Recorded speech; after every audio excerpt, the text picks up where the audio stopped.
ವಿದ್ಯುತ್ ಅವಘಡಗಳು. Electrical hazard. ವಿದ್ಯುತ್ ಕೆಲಸದಲ್ಲಿ ಅಪಘಾತಗಳಾಗುವ ಸಾಧ್ಯತೆಗಳಿರುತ್ತವೆ. ಉದಾಹರಣೆಗೆ ವಿದ್ಯುತ್ ಶಾಕ್ ತಗಲುವುದು, ತಂತಿಗಳಲ್ಲಿ ಬೆಂಕಿ ಕಾಣಿಸಿಕೊಳ್ಳುವುದು ಇತ್ಯಾದಿ. ಈ ಅಪಘಾತಗಳಿಂದ ಕೆಲಸ ಮಾಡುವ ವ್ಯಕ್ತಿಗೆ ದೈಹಿಕ ಹಾಗೂ ಮಾನಸಿಕ ಹಾನಿ ಉಂಟಾಗಬಹುದು. ನಾವು ಕೆಲಸ ಆರಂಭಿಸುವ ಮೊದಲು ಕೆಲವು ಮುನ್ನೆಚ್ಚರಿಕೆಗಳನ್ನು ತೆಗೆದುಕೊಂಡರೆ ಇಂತಹ ಅವಘಡಗಳಿಂದಾಗುವ ಹಾನಿಗಳನ್ನು ಬಹಳ ಮಟ್ಟಿಗೆ ಕಡಿಮೆ ಮಾಡಬಹುದು. ಈ ವಿಡಿಯೋದಲ್ಲಿ ವಿದ್ಯುತ್ ಅವಘಡಗಳು ಎಂದರೇನು ಎಂದು ನಾವು ನೋಡೋಣ. ಎಲೆಕ್ಟ್ರಿಕಲ್ ಫೀಲ್ಡ್ನಲ್ಲಿ ಬೇರೆ ಬೇರೆ ಪ್ರಕಾರದ ಅಪಾಯಗಳಿರುತ್ತವೆ. ದೈಹಿಕ ಅಪಾಯಗಳು. ಕೆಲಸದ ಸ್ಥಳದ ಪರಿಸರದಲ್ಲಿ ಇರುವ ಅಂಶಗಳಿಂದ ಉಂಟಾಗುವ ದೈಹಿಕ ಹಾನಿಗಳನ್ನು ದೈಹಿಕ ಅಪಾಯಗಳು ಎಂದು ಕರೆಯಲಾಗುತ್ತದೆ. ಉದಾಹರಣೆಗೆ, ಕೆಲಸದ ಸ್ಥಳದಲ್ಲಿ ನಿರಂತರವಾದ ದೊಡ್ಡ ಶಬ್ದ ಇರುವುದು ಅಥವಾ ಯಂತ್ರಗಳ ಮೇಲೆ ನಿರಂತರವಾಗಿ ಕೆಲಸ ಮಾಡುವಾಗ ಉಂಟಾಗುವ ಕಂಪನ ಮತ್ತು ಶಬ್ದದಿಂದ ನಮ್ಮ ಕಿವಿಗಳ ಮೇಲೆ ಪ್ರತಿಕೂಲ ಪರಿಣಾಮ ಉಂಟಾಗುತ್ತದೆ. ಆಕಸ್ಮಿಕ ಅಪಾಯಗಳು. ಕೆಲವೊಮ್ಮೆ ನಮ್ಮ ಅಜಾಗರೂಕತೆಯಿಂದ ಅಥವಾ ತಿಳಿಯದೆ ದುರ್ಘಟನೆಗಳು ಸಂಭವಿಸುತ್ತವೆ. ಇದರಿಂದ ನಮಗೆ ದೈಹಿಕ ಹಾನಿ ಉಂಟಾಗುತ್ತದೆ. ಇವುಗಳನ್ನು ಆಕಸ್ಮಿಕ ಅಪಾಯಗಳು ಎಂದು ಕರೆಯುತ್ತೇವೆ. ಉದಾಹರಣೆಗೆ, ಗಾಬರಿಯಿಂದ ಮೆಟ್ಟಿಲಿನಿಂದ ಕೆಳಗೆ ಬೀಳುವುದು.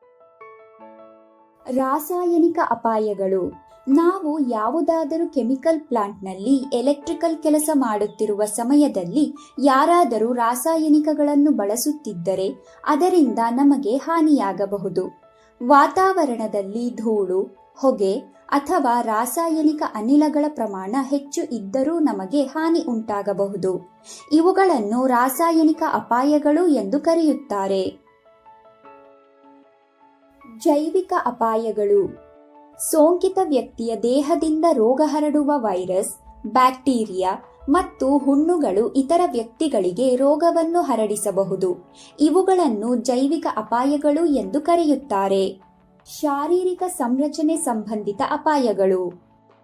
ಕೆಲಸದ ಸ್ಥಳದಲ್ಲಿ ದೀರ್ಘಕಾಲ ಅನುಚಿತ ಭಂಗಿಯಲ್ಲಿ ಕುಳಿತು ಅಥವಾ ನಿಂತು ಕೆಲಸ ಮಾಡುವುದರಿಂದ ದೇಹದ ಮೇಲೆ ಒತ್ತಡ ಉಂಟಾಗುತ್ತದೆ.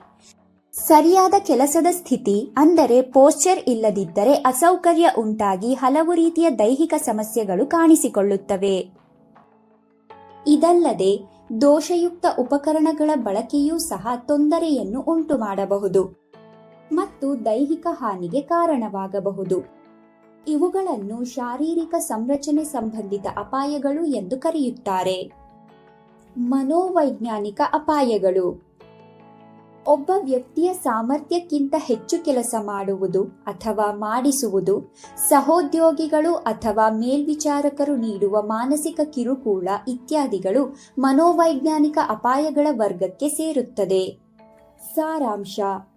ಈ ವಿಡಿಯೋದಲ್ಲಿ ನೀವು ಕಲಿತದ್ದು ವಿದ್ಯುತ್ ಕೆಲಸಕ್ಕೆ ಸಂಬಂಧಿಸಿದ ಸಾಮಾನ್ಯ ಅಪಾಯಗಳು, ದೈಹಿಕ, ಆಕಸ್ಮಿಕ, ರಾಸಾಯನಿಕ, ಜೈವಿಕ, ಶಾರೀರಿಕ ಸಂರಚನೆ ಸಂಬಂಧಿತ ಮತ್ತು ಮಾನಸಿಕ ಅಪಾಯಗಳು ಎಂದರೇನು, ಅವುಗಳಿಂದ ನಿಮ್ಮನ್ನು ಹೇಗೆ ರಕ್ಷಿಸಿಕೊಳ್ಳಬಹುದು. ಈಗ ನಿಮಗಾಗಿ ಒಂದು ಕೆಲಸ. ನಿಮ್ಮ ಕೆಲಸದ ಸ್ಥಳದಲ್ಲಿ ಅಥವಾ ಮನೆಯಲ್ಲಿ ಆಗಬಹುದಾದ ಯಾವುದೇ ವಿದ್ಯುತ್ ಅವಘಡಗಳನ್ನು ಗುರುತಿಸಿ ಮತ್ತು ಅವುಗಳನ್ನು ತಪ್ಪಿಸಲು ತೆಗೆದುಕೊಳ್ಳಬಹುದಾದ ಮುನ್ನೆಚ್ಚರಿಕೆಗಳ ಬಗ್ಗೆ ಬರೆಯಿರಿ.